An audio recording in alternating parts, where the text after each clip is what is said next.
It's like death by a thousand cuts for the airline sector at the moment, Jozsef. I mean, you got some UK government support back in April. How tough is it going to be over the rest of this year in terms of liquidity for the business if we don't see a serious pickup in passenger traffic?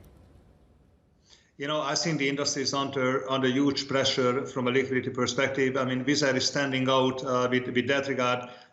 We got into COVID-19 with a very significant liquidity and preserved cash position, over €1.5 billion of free cash. With the Bank of England facility, which is a short-term liquidity measure which we took, we are standing still very well against any kind of shocks which could affect the industry going forward.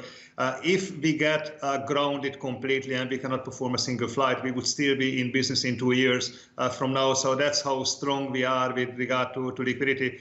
We are planning for the worst case scenario and hoping for the best case scenario with that regard. And as you can see, Wizz Air has been really carrying the flag of aviation and the airline industry when it comes to recovery. We have recovered over 70% of our capacity versus last year, versus the industry level recovery of around 40% as we speak.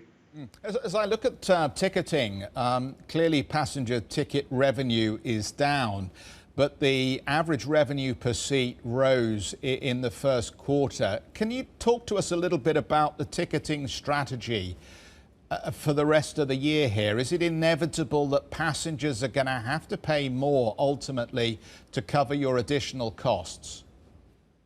Oh, I think the fare environment is going to deteriorate. Air tickets will cost less to passengers as the industry is ramping up. It can be that here or there will be overcapacity, and just based on the logic of supply and demand, consumers will benefit from that. So I would be expecting cheaper travel to consumers than before. Having said that, we are also seeing that demand of consumers is changing to some extent, that people want to have more certainty in a way that they can travel, or if not, they want to have more flexibility to change their tickets, and they are prepared to pay for it. So really what you are seeing in our numbers is that the headline fares have been falling, but ancillary revenues, other services and products have been increasing as a result of people buying more flexibility, more services, in order to be able to deal with the situation if they get affected.